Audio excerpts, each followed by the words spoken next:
56 goddamn seconds of logos. Also Comcast. Discount Brian Mills. Slow motion alcoholism. I guess this subtracts new meaning to the term Irishing up your coffee. Liam Neeson's character has family members he super cares about cliché. Isn't this CGI airplane moving way too fucking slow considering Neeson is walking at a normal pace, indicating this is not a slow motion shot? If movies have taught me anything, then this random asshole asking for a light is going to be some manner of important player in the drama we're about to see unfold.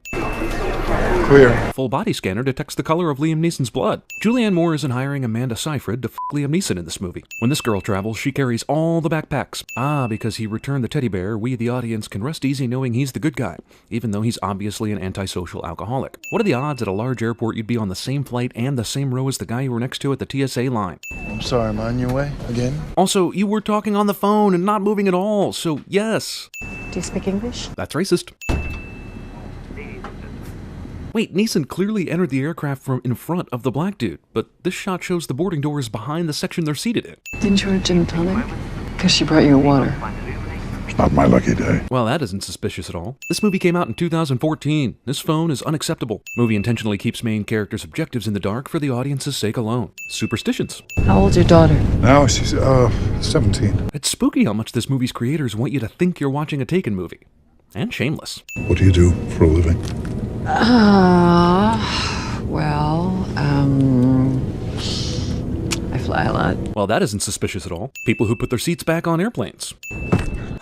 People who kick the backs of the airplane seats in front of them. This airline offers free in-flight boning. Going to the bathroom for a mile-high smoke? Why wouldn't you take your badge and gun out for absolutely no reason whatsoever? 15 minutes in, this is exactly what we're all doing right now. Probably with even more power. Okay, so either this bad guy has cameras in the bathroom, in which case, gross, or the bad guy could somehow tell Bill smoked a cigarette in the bathroom without a flight attendant being able to tell. Vague texter is vague for dramatic texting purposes. Why not 200 million? This is the most entertaining texting auto-completion ever committed to film. Hijacker only believes in sending texts one sentence at a time. And someone on this flight is threatening to kill a passenger unless $150 million is transferred in the next 18 minutes. Well, when you say it out loud like that, it sounds kind of stupid. Any threat to an aircraft requires immediate landing. Yeah, all right. If there is a threat. Bill probably should conclude that his partner is a bad guy from that stupid line alone. Oh, it's this juice fast I'm on. Gives me the shakes. Well, that isn't suspicious at all. While discussing a possible imminent threat to the aircraft, let's completely ignore this obviously eavesdropping flight attendant.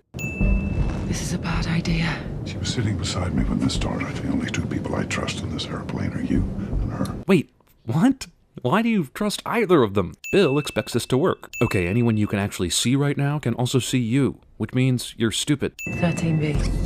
White racists didn't circle this guy at the very start. Also, no one has drawn a dick on this guy's face. As you know, protocol dictates in these situations we corroborate everything with the second officer on board. Somehow hacking the network and texts that could only come from someone on the plane isn't enough evidence to take action. And why doesn't Bill get the other marshal on the phone? What's he afraid he's going to do? Say Bill didn't get those texts? You son of a bitch. Bill doesn't lock the door during this confrontation, meaning any asshole on the plane that needs to go pee-pee can stroll right in and witness it. These assholes have enough room for a fistfight in an airplane bathroom. I'm sinning the number of empty seats on this plane, and I don't care if it's an overnight international flight to Siberia. No plane flying today has this many empty seats. They simply don't schedule flights anymore in any way other than one that leaves them all fully booked with a dozen poor assholes left stranded by overbooking. Okay, the only possible villain candidate left at this point is God. They should have just called this movie Non-Stop Texting. You know me. You know I never did. Wait, pilots are casual friends with undercover air marshals? How is this possible? No reason why we can't do this out in the open. All the time. Lost like 5 phones in 6 months, and then I learned this little trick. Thankfully, this chick conveniently knows a way to revive submerged phones. As a passenger, don't I have the right to know what's going on? Haha, you have clearly never flown before. I'm glad we could get the amazingly realistic graphics of the cracked glass during this texting sequence. Ooh, so they could censor the f***ing part of the text. Now, who censors the word f*** anyway? Then, amazingly, the screen's cracks skew a different direction when they don't need to censor anything. I was looking for Agent Hammond. What's wrong? Because saying Agent Hammond is dead in this lavatory is in no way less traumatic for this chick than seeing a surprise dead body. You know me. Well, I suppose that explains why she brought him water instead of the drink he ordered upon takeoff, but Jesus, what is the point of undercover air marshals if the flight attendants and pilots all know them well enough to know that they wouldn't be murderers? TSA has recently instituted a policy of random searches aboard international flights. Illegal search and seizure. Is that how older men pick up younger women? Well, you should know the answer to that. They're a little young for me. Meanwhile, on the outside of the plane. Hey, look, man, some of us need to get some sleep. Sir, sit down. Be quiet. Hey, look, can we move this along? It took all of 40 seconds for this guy to challenge an air marshal a second time after being told to sit down. My fairy brother's getting married to a guy with a British accent. That's double racist. Sit down. After seemingly checking every other passenger, Bill just quits after this dude, which makes it pretty convenient timing for the bad guy to text him right then. Police brutality. You said Amsterdam. Bill has been checking everyone's phone on this flight, all except the one guy who ends up being the most important. Nancy! Convenient turbulence gives godlike bad guy the upper hand as Bill drops his gun. What? Oh yeah, Liam Neeson is about to drop another badass line like the one from Take. Here we go. From one cop to another. Yeah? You know. Oh, man, is that it? That is some bullshit right there.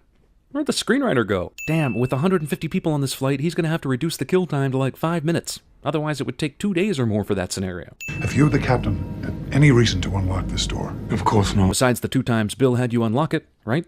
Did you forget about those? Co-pilot opens the door 30 goddamn seconds after Bill told him, This door stays locked till this plane lands safely.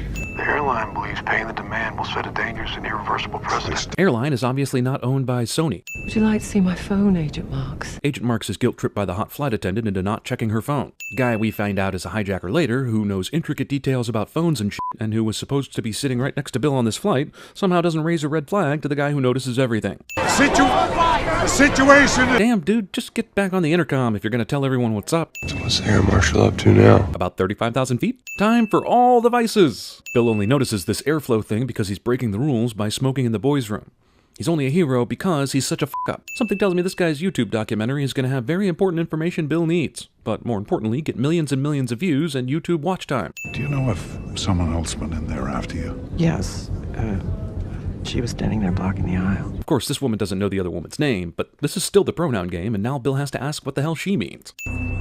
The airline now confirming this is, in fact, a hijacking. What FBI or airline protocol would allow the live television broadcast feeds to continue in the cabin during what is obviously now considered a hijacking? He became distraught when his 8-year-old daughter Olivia passed away from cancer. Super important character backstory delivered via news broadcast. I love how everyone on this plane is watching not only the news, but the same f***ing channel. These passengers were crazy belligerent when they thought Bill was a good guy violating their rights. Now they think he's hijacking the plane and no one wants to confront him.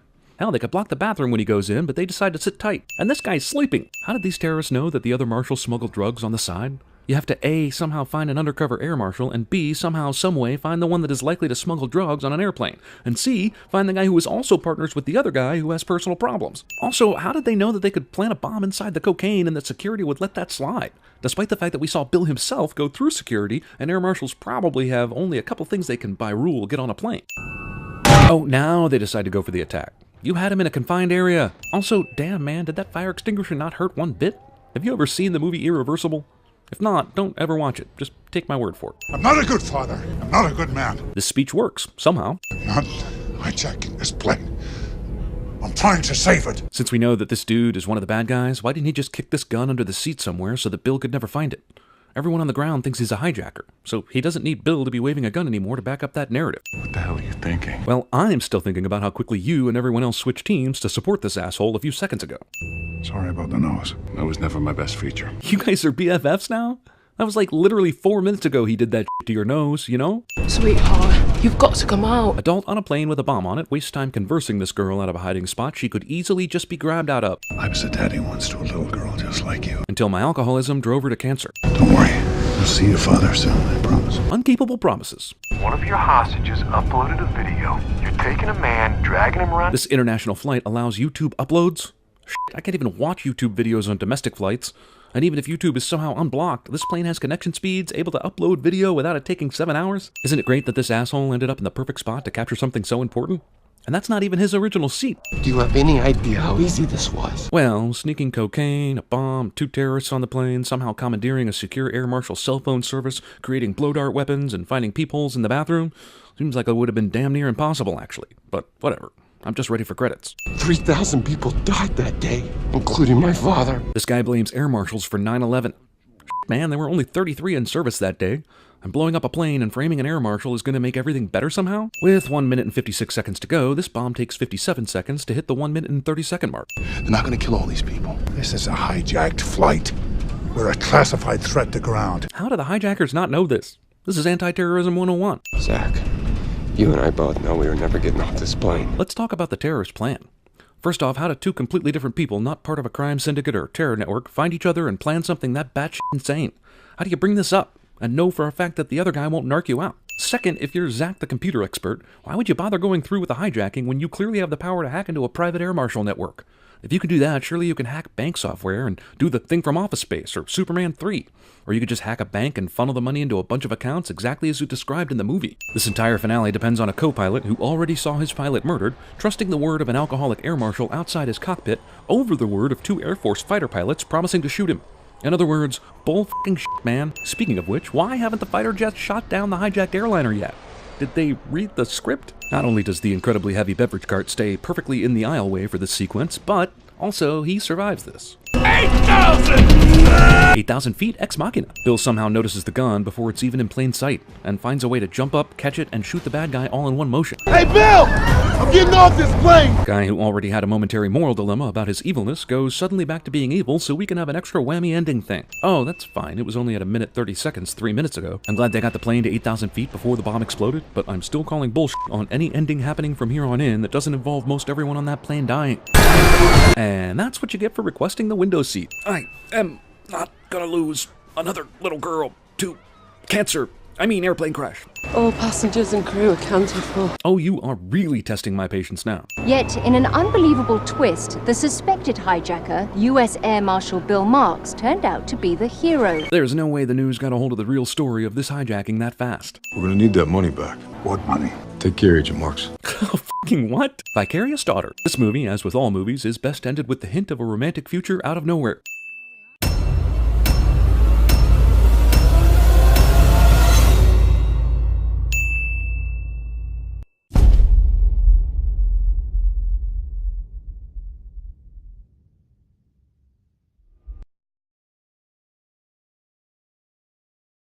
The red zone has always been for loading and unloading. There's never stopping in a white zone. Don't tell me which zone is for stopping and which zone is for loading. Listen, Betty, don't start up with your white zone. Oh, have I got your attention now? Ma'am, please return to your seat. You two! Don't you call me lady! I come in here, I give these things to you, you check, you make your phone calls, look suspicious, ask questions, I'm sick! I'm sorry, I don't understand. Cuddy say can't hang. Oh, stewardess, I speak jive. Oh, good. He said that he's in great pain and he wants to know if you can help him. I don't know what we're yelling about! Loud noises! Oh, so you've never heard of the prophecy? No, Or the special? No, You're a liar! We'll kill you. Look, I watch a lot of cop shows on TV. Isn't there supposed to also be Isn't there supposed to be a good cop? Are you scared? We better get back, because it'll be dark soon, and they mostly come at night. Mostly. You ever play roulette? Always bet on black.